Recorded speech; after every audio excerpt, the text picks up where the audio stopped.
कितना ट्रांजेक्शन हुआ है?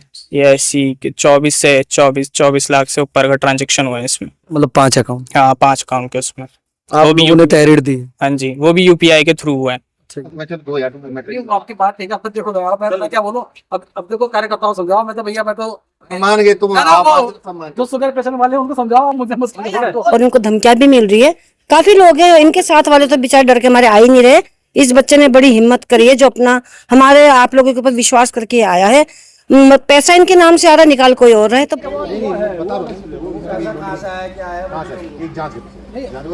आतंकवादी घटना भी इधर से पहलगाम वाली घटना घटी है।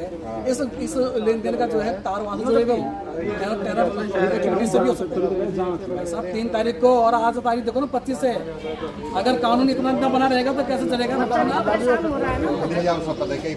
हमको अगर 4 बजे तक मुकदमा दर्ज नहीं हुआ तो परसों भैरव समाज संगठन के कार्यकर्ता जो है यहाँ पर जो है उग्र प्रदर्शन करने के लिए अपने आप को बाध्य समझेंगे। मेरी बात सुनो, ऐसा नहीं होता ना भाई, तो 2 बजे पहुंच गए। देखो यहाँ पे ये कार्यकर्ता तभी जाएंगे तो यहाँ कोई मतलब या तो एक को बलिदान देना पड़ेगा। इसका मतलब हम शुगर पेशेंट है, बलिदान दे देते हैं अपना। आपको दोगे, आपको तो अच्छे खासे हो, आपको कोई बीमारी थोड़ी ना, हमें छत्तीस बीमारी बीपी भी है, शुगर भी है, ये हो जाएगा। इस वक्त की अगर बात करें तो उत्तराखंड की राजधानी देहरादून नेहरू कॉलोनी थाने पर भैरव सेना के जो कार्यकर्ता हैं और जो अध्यक्ष हैं वो यहाँ पर पहुंचे हैं और एक बड़ा ही सेंसिटिव मामला है उसको लेकर पहुंचे हैं। कुछ बच्चों के अकाउंट खुलवाए जा रहे हैं और स्टूडेंट हैं वो बच्चे, और फिर उनके अकाउंट में 15 से 20 लाख रुपए का ट्रांजैक्शन हो रहा है। लेकिन उन बच्चों को उस चीज़ का इल्म नहीं है कि उनके अकाउंट में इतना पैसा आया और चला गया।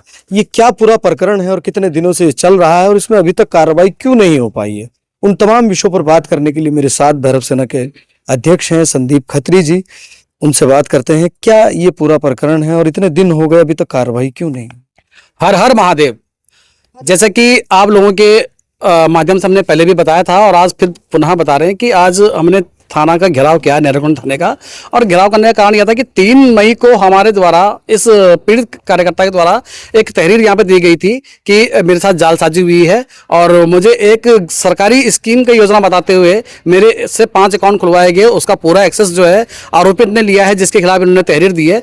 और अकाउंट में 25 दिन के अंदर जो है करीबन जो है 14 लाख रुपए की जो है ट्रांजेक्शन हुई है, जो कि मतलब असंभव सी बात है। एक व्यापारी के अकाउंट में भी इतनी ट्रांजेक्शन 24 दिन के अंदर नहीं होती है, लेकिन एक स्टूडेंट के अंदर हुई है, अकाउंट में हुई है। तो ये बहुत सोचने विषय है। जब तो थाने में तहरीर देने के बाद जब इस पे मतलब कार्रवाई नहीं हुई तो आज भैरव सेना संगठन ने जो है यहाँ पर आकर जो है घेराव किया और प्रदर्शन करा। और हमें कल शाम को 4 बजे तक का समय दिया गया है। कल शाम को अगर 4 बजे तक मुकदमा दर्ज नहीं हुआ तो परसों भैरव सेना संगठन के कार्यकर्ता जो है यहाँ पर जो है उग्र प्रदर्शन करने के लिए अपने आप को बाध्य समझेंगे। क्या नाम है आप? मेरा नाम आकाश मेहरा है। कहाँ पढ़ते हैं? मैं मालदेवता पीजी कॉलेज का छात्र हूँ। कैसे हुआ, मतलब आपका अकाउंट किसके द्वारा खुलवाया गया? ये मेरे एक दोस्त था विनय, उसके थ्रू मेरा अकाउंट खुलवाया गया, मतलब उसके थ्रू आया था ये। तो मेरे कौन आया? आसिफ कुरैशी आया था। आप जानते हो आसिफ? नहीं, मैं जानता नहीं हूँ। पहली बार मुलाकात? मैं पहली बार मुलाकात हुई है। तो उसके थ्रू उसने मेरे से बोला था ऐसे ऐसे सरकारी स्कीम है, अपना अकाउंट खुलवा लेना 5। तो हमने फिर ऐसी अकाउंट वगैरह खुलवाया। तो फिर हमें बाद में पता चला कि हमारे साथ ऐसा फ्रॉड हो रहा है, ये हो रहा है, हमारे साथ इतनी बड़ी बड़ी ट्रांजैक्शन वगैरह जा रही है इसमें। तो बस यही था। उसने हमसे किट वगैरह भी सब ले लिया। एटीएम की जो किट होती है, एटीएम की जो किट होती है जिसमें पासबुक वगैरह सब होता है, सब उसी के पास है। हमें कुछ नहीं मिला है ना, हमें पैसे मिले। आपका सिर्फ अकाउंट खुला है, आपके पास पैसा कोई नहीं है? आपको स्कीम बताई गई कि सरकारी स्कीम? बस सरकारी स्कीम है ना, हमारे पास पैसा मिला है हमें ना कुछ मिला है, सब उसी के पास है जो कुछ है। कितना ट्रांजैक्शन हुआ है? ये ऐसी कि 24 लाख से ऊपर का ट्रांजेक्शन हुआ है इसमें। मतलब 5 अकाउंट? हाँ 5 अकाउंट के उसमें। आप लोगों ने तहरीर दी? हाँ जी, वो भी यूपीआई के थ्रू हुआ है। अच्छा, हाँ जी।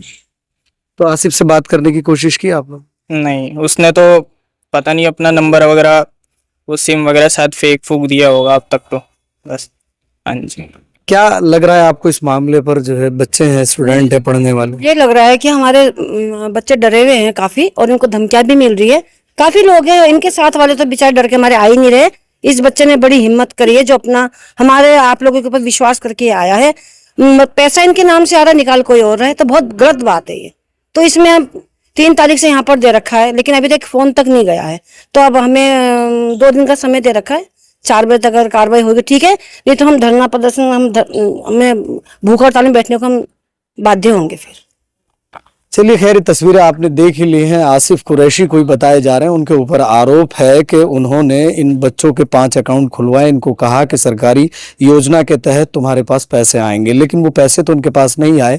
लेकिन एक गंभीर विषय है कि इनके अकाउंट में 5 अकाउंटों में 24 लाख रुपए का ट्रांजैक्शन हुआ।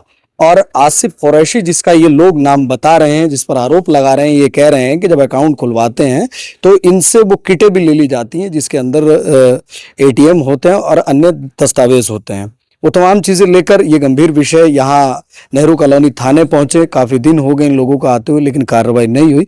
आज जब भैरव सेना के अध्यक्ष और कार्यकर्ता यहाँ पर पहुंचे तो उनको आश्वासन दिया गया कि इसमें जांच होगी और कार्रवाई की जाएगी। और हकीकत भी यही है कि जांच होनी चाहिए और कार्रवाई होनी चाहिए।